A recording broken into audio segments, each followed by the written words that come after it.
Kama ulivyonitambulisha, mimi naitwa Yona Makiao na nina furaha kubwa sana kuwa mbele yenu katika skrini za kompyuta, simu na vifaa vingine vya kielektroniki, tukiwa tunazungumza pamoja kama tumekaa pamoja. Asante kwa teknolojia inayowezesha yote haya, na jioni ya leo ni kushukuru kwa sababu umeacha mambo yako yote ambayo ungeweza kufanya na kutulia kabisa mbele ya kifaa chako kwa ajili ya kusikiliza maelekezo haya muhimu sana ambayo mimi pamoja na rafiki zangu tumeamua kwamba tutajitahidi kushare na kuwaelekeza wengine, kwa sababu ni fursa ambayo itakapotumiwa vizuri au itakapoelekezwa vizuri, basi itakuja kuwa msaada mkubwa sana sana kwetu na kwa ndugu zetu, kiasi kwamba kwa siku za usoni basi kuwa maskini itakuwa ni jambo la kujitakia kabisa. Kwa hiyo mimi nikukaribishe kwa uchangamfu, uweze kutega sikio lako vizuri kabisa kwa muda wote tutakaozungumza hapa wa takriban dakika 45 hadi lisaa moja, ili usipitwe na chochote. Lakini kwanza kabisa ningependa utayarishe ubongo wako kwa ajili ya kupokea haya ninayoyafundisha, na ili uweze kuyapokea na kuyaelewa, basi nitakusihi umwage kikombe. Napenda kusema umwage kikombe. Kwa nini? Kwa sababu kichwa chako kina maarifa mengi sana ambayo yapo, na huenda wewe umekuwa ni mtu wa online kwa muda mrefu. Hata wakati mwingine huenda wewe umekuwa pia ni muhanga au moja ya watu ambao wameathiriwa vibaya na biashara za online. Iwapo nitasema hapa kila mmoja aeleze stori yake, basi tutashangazwa na stori nyingi za watu ambao wamekutana na mambo mabovu sana katika teknolojia ya online. Kwa hiyo ili uweze kufaidika na kuona kitu hiki kwa upekee wake, basi ningekusihi ujaribu kabisa kufuta zile memory na upokee haya mafunzo ya Cryptex kama jambo jipya kabisa. Lakini uhakika ni kwamba katika projekti zote za misururu nilizowahi kufanya, sikuwahi kukutana na projekti hii ya Cryptex. Na jambo la kushangaza ni kwamba projekti hii ya Cryptex ipo toka miaka hiyo ya 2016. Jambo hilo mimi huwa linanifurahisha sana, kwa sababu katika projekti zote ambazo tumewahi kufanya, sijawahi kuona projekti iliyodumu zaidi ya mwaka mmoja. Yaani hiyo imejitahidi sana, lazima ita break, na mwishowe wanaishia kufaidika wale waliowahi, lakini wale waliochelewa basi wanakuwa wao ndo fedha zao zitalipa wale waliotangulia. Inakuwa ni jambo lenye kuumiza sana sana sana. Ndugu zangu, tuna project ambayo inaitwa Cryptex. Natumaini sio mara ya kwanza kuhudhuria mafunzo haya, na huenda ni mara yako ya kwanza vile vile. Kwa hiyo kwa wale ambao ni mara ya kwanza na kwa wale ambao wanahudhuria kila siku, basi bila shaka hapa tutapata maarifa mapya.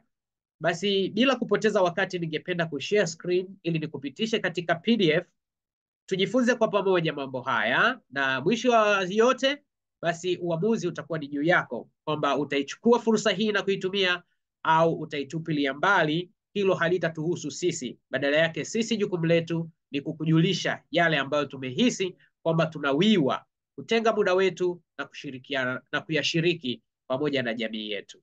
Karibuni sana. Ifahamu Cryptex, ambayo Cryptex ni nini? Ni suluhisho la kiuchumi kwa dola 100. Inashangaza kidogo kwamba dola 1 yaweza kuwa suluhisho la kiuchumi. Inawezekanaje? Bila shaka hilo ni swali lako.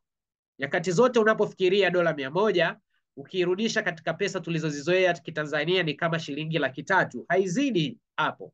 Sasa unaweza kuzifanyia nini katika maisha yako zikawa suluhisho lako la kiuchumi? Yaani ukaweza kuwa na fedha za kutosha kufanya mambo yote ambayo unatamani kuyafanya. Basi tega sikio, uwe makini kabisa nipate kukueleza. Hapa ninaenda kukueleza manufaa makubwa ya kuwa katika Cryptex. Sasa swali lingine, ungependa kunufaikaje na mkopo wa dola 30,240 au dola 43,200? Ndiyo, namaanisha dola 30,240 au dola 43,200. Na kwa hakika unapokaa ukitafakari kwamba utafanya nini na fedha hizi, nataka nikujulishe tu kwamba unaweza kupata fedha hizi kwa kugharamia dola 100 tu, ambazo ni kama ada ya kuombea mkopo bila kuulizwa dhamana ya aina yoyote ile. Kwa hiyo unakuwa katika risk free.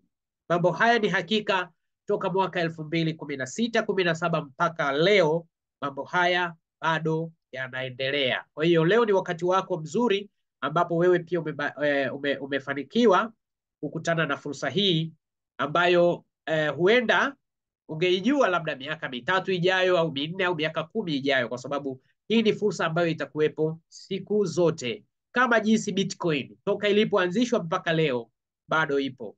Nitakueleza ni kwa nini nasema mambo hayo, lakini kabla sijakueleza, wacha tupitie muhtasari ili tuweze kujua Cryptex ni nini.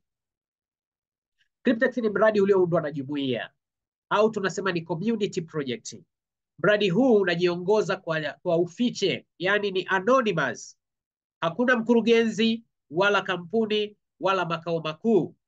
Hii ni idea ambayo imeibwa kutoka katika Bitcoin.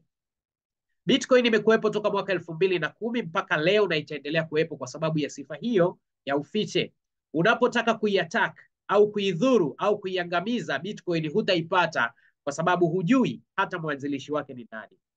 Cryptex inatumia DeFi staking kama njia yake ya kuingiza fedha. Nitaelezea vizuri DeFi staking ni nini katika slide zinazofuata. Kwa hiyo Cryptex ina shughuli fulani inayoifanya.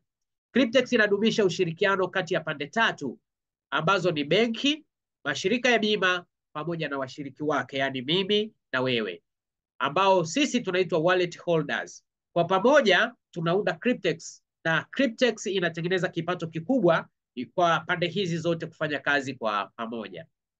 Cryptex imetengeneza mazingira ya kuficha majina kwa wahusika wake wote, ni anonymous. Kwa hiyo wewe utakapokuwa mwana Cryptex, hakuna mtu atakuwa na shida ya jina lako, kujua mahali ulipo au kujua wewe ni nani. Tunasema hii ni completely anonymous. Inafanya kazi tangu mwaka 2016 kukiwa na uthibitisho, na si uthibitisho wa kwamba ilianza 2016, bali uthibitisho pia wa withdraw au malipo ya washiriki wengi sana wenye furaha ambao wamepata au wamekuwa wanufaika wa mikopo hii ambayo inapatikana kupitia ubunifu uliofanywa na wanajumuiya wa Cryptex. Na hivi tunapozungumza unaweza kufikiri kwamba ni mradi mpya, lakini kuna zaidi ya akaunti 450 ulimwenguni pote za washiriki ambao wako katika project hii. Project hii imeanzia bara la Ulaya na wamekuwa wakifanya kule kwa muda mrefu sana, na mpaka leo project hii tumeipata kule kupitia connection. Otherwise isingeliweza kufika hapa tulipo leo hii, kwa sababu sio project ambayo iko designed kwa ajili ya soko la Afrika. Soko la Afrika limekuwa ni soko la wahanga wa project za kitapeli au project feki. Kwa hiyo tuna kitu genuine kabisa kutoka Ujerumani. Sasa mambo ambayo yanaunda Cryptex ni kama haya yafuatayo. Kwanza kabisa kuna mikataba. Mikataba hii inaitwa mikataba ya DeFi staking. Tutaenda kuelewa vizuri katika slide zinazofuata. Alafu kuna wamiliki wa akaunti. Wamiliki wa akaunti ni sisi kama washiriki, kwa sababu sisi ni wallet holders. Unapo kuwa mwana Cryptex unakuwa na wallet yako ambayo itawekewa zile fedha ambazo utazipokea. Kuna kampuni ya bima pale ambayo nitaeleza kazi yake, na pia kuna benki. Hawa ndio washirika wakuu katika Cryptex. Sasa hata tuzungumzie vizuri misingi hiyo ambayo nimeitaja hapo, lakini kwanza tuzungumzie njia ya mapato. Iwapo unaingia katika project yoyote, katika makosa ambayo hupaswi kufanya tena ni kuto kuchunguza njia ambayo fedha zinatengenezwa ili wewe ulipwe. Project nyingi ambazo watu wanapokea huwa hazionyeshi waziwazi njia yake ya mapato, lakini katika Cryptex hilo ndio jambo la kwanza. Njia ya mapato katika Cryptex inaitwa DeFi staking. DeFi staking ni nini? Hii ni njia ya kuweka mtaji wa fedha, hasa cryptocurrency, katika smart contract au katika blockchain kwa lengo la kupata faida za malimbikizo siku baada ya siku. Kwa hiyo sarafu zako za crypto zinawekwa na kufungiwa kwa kipindi maalum cha wakati ili kuweza kutengeneza mapato bila hata ya uwepo wako. Sasa fedha hizo zinawekwa katika blockchain. Zinafanya kazi gani? Zinakuwa zinasaidia kwanza kuongeza security au usalama wa mtandao wa blockchain husika, na hiyo inatengeneza faida kwako wewe ili kuweza kupata mapato. Lakini fedha hizo zinatumika katika shughuli zingine za transaction katika blockchain. Wale ambao hutengeneza hizi tunasema ni pools au DeFi staking pools za kuweka fedha katika blockchain, wanafanya kitu kinachoitwa validation. Zamani ilikuwa inatumika kama njia inayoitwa mining, ambayo ilikuwa inaitwa ni kama proof of work, lakini sasa hivi inaitwa proof of stake, ambapo fedha huwekwa kwa kipindi fulani cha wakati katika blockchain, na wale wamiliki wa fedha zile au ile blockchain ile smart contract husika inakuwa ina vote au inatumika katika kufanya validation za miamala inayofanyika katika blockchain husika. Kama unavyojua, blockchain ni daftari linalotunza kumbukumbu za miamala. Kwa hiyo ile miamala lazima ithibitishwe kwa njia hii ambayo inaitwa ni validation. Kwa hiyo staking kwa njia fupi au kwa maelezo rahisi tunaweza kusema inafanana na fixed account. Nikisema fixed account ni account ambayo tunafungua katika benki zetu za kawaida na tunaweka fedha, tunajizuia, yani zinazuiwa kwa wakati fulani, labda mwaka mmoja, miaka miwili, miezi kadhaa, na katika kipindi kile zile fedha utapata faida kidogo. Lakini tofauti ni kwamba katika staking faida yake haitengenezwi kwa muda mrefu, bali inatengenezwa kila siku. Kwa mfano, katika pools za Cryptex, fedha zikiwekwa kule zinakutengenezea wewe faida ya 0.1 hadi 0.3 kila siku, na faida hiyo inayopatikana ili iwe kubwa zaidi, basi mfumo unafanya compounding. Compounding ni njia ambayo faida hurudi katika mtaji, na hivyo mara nyingine tunapoenda sokoni tunakuwa na mtaji mkubwa zaidi siku baada ya siku. Ni siri kubwa sana ambayo inatumiwa na mabenki na taasisi kubwa za kifedha katika kukuza mitaji yao katika njia ya kushangaza kabisa. Kwa hiyo ndugu zangu, hii ndiyo maana au ndiyo DeFi staking, ambayo ni njia kuu ya mapato katika Cryptex. Kwa hiyo Cryptex haitredi, haifanyi jambo lingine zaidi hasa ya kufanya staking. Hili ndilo jambo ambalo wametuambia wao wanafanya. Sasa tuangalie bidhaa au asset iliyopo hapa. Kuna asset hapa au nyenzo kuu inayouza au inayofanya kazi inaitwa DeFi hybrid contract.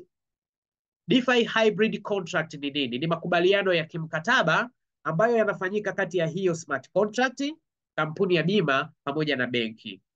Sasa smart contract ni nini? Smart contract ni aina za application ambazo zinajiendesha zenyewe zikifanya kazi moja kwa moja katika blockchain.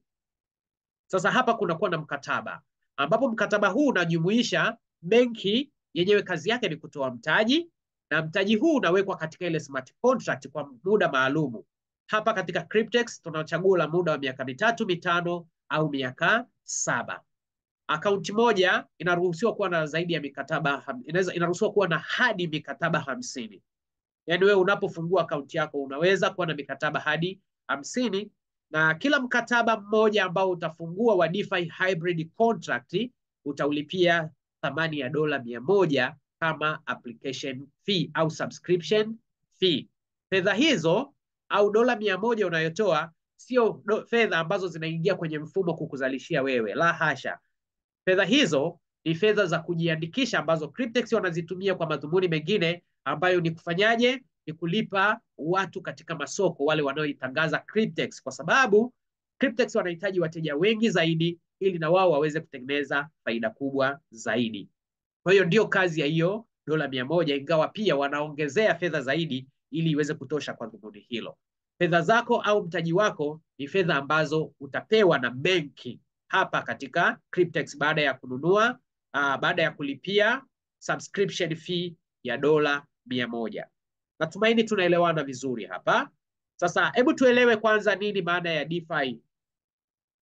DeFi hybrid contract. Watu wengi wanafahamu DeFi, lakini hizi aina mbalimbali za DeFi ni mchakato ambao huenda wengi hawaujui. Ziko aina nyingi sana za DeFi au decentralized finance. DeFi, neno DeFi peke yake ni huduma za kibenki zilizoletwa katika blockchain. Kwa hiyo chochote ambacho kinafanyika katika benki kinaweza kufanyika katika blockchain, na hiyo inakuwa sasa ni decentralized, kwa maana ya kwamba wewe ndiye unakuwa mhusika mkuu, wewe ndio center. Hutahitaji meneja, hutahitaji kuwa na tawi la physical kama nyumba, hauhitaji kuwa na ma ATM mitaani, huhitaji kuwa na mafomu ya kujaza, huhitaji kuwa na muda wa kuunga foleni. Vitu vyote vinafanywa na kitu kinachoitwa smart contract, ambayo inatimiza majukumu yote ambayo benki za kawaida zinafanya. Kwa hiyo hapa kuna contract ambayo ni hybrid katika hii DeFi. Sasa inaitwa ni hybrid smart contract kwa sababu inahusisha mambo mawili. Kwanza, kuna smart contract kama nilivyoeleza, symbol au programu maalum zinazojiendesha kwa kutegemea teknolojia ya blockchain. Alafu kuna kitu kinaitwa decentralized oracle networks. Hizi ni huduma ambazo ni salama zinazofanyika nje ya blockchain, lakini zinaweza kufanya kazi kwa pamoja na smart contract. Kwa hiyo ukijumlisha kwa pamoja, inaondoa mapungufu yaliyoko kwenye decentralized na inaondoa mapungufu yaliyoko kwenye centralized. Kwa hiyo ile DeFi inakuwa ni perfect kabisa, kwamba ina uwezo wa kufanya kazi katika njia ya kushangaza sana na bila uwepo wa mwanadamu kusimamia au kuulizwa jambo lolote. Kila kitu kinaenda kama ilivyoandikwa. Fuata ambapo hapa tunaelezea mshiriki mwingine ambaye ni account holder. Account holder ni nani? Account holder ni mtu yeyote. Kwa ada ya dola 100 wewe unaweza kuwa account holder. Maana yake ni kwamba utafungua akaunti yako ya Cryptex, utadeposit dola 100, alafu baada ya hapo wewe tayari umesha qualify. Na unaweza kuchagua mkataba wa miaka 3, miaka 5 au miaka 7 ya DeFi staking. Kwa hiyo kulingana na mkataba utakaochagua utapata ule mkopo. Kwa mfano, ukichagua kwamba unataka mkataba wa miaka 3, basi akaunti yako itashehenezwa na kitita cha dola 30,240 papo hapo.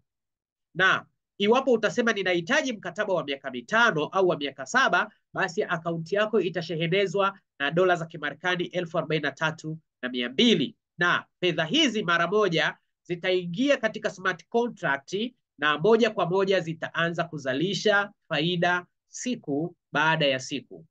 Baada ya masaa 24 fedha zako zitaanza kuzalisha faida. Kwa hiyo fedha hizi sasa ambazo hujazitoa mfukoni mwako zinazalisha faida ambayo hatimaye faida ile itakuwa ya kwako. Endelea kutega sikio kwa makini ili uweze kuelewa vizuri hapa kwenye hii concept, kwa sababu usipoelewa vizuri hapa hutachukua hatua yoyote katika Cryptex.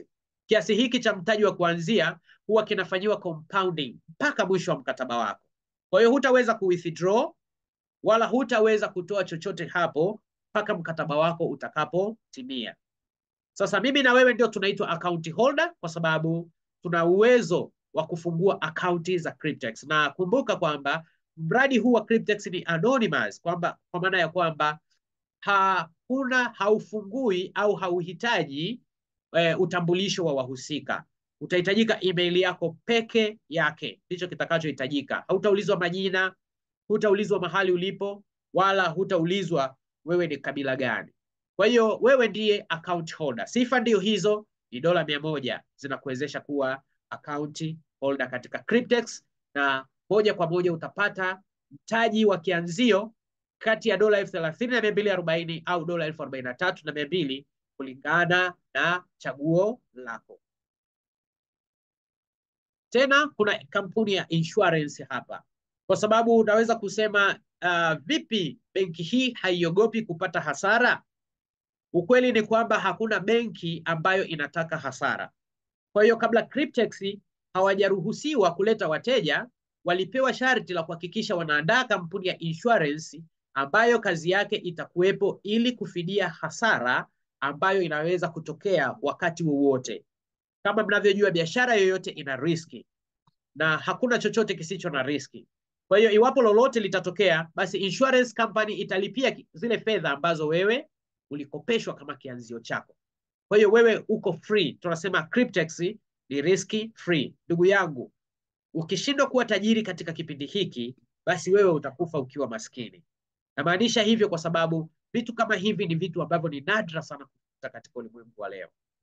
Kampuni hii ya bima inafaidikaje? Kwa nini inakubali kwamba nyie kopesheni zikipotea nitalipa? Kwa sababu kampuni hii nayo inapata faida, inapokea malipo kila mwezi kutoka katika kila contract ambayo imenunuliwa au ambayo imelipiwa katika Cryptex.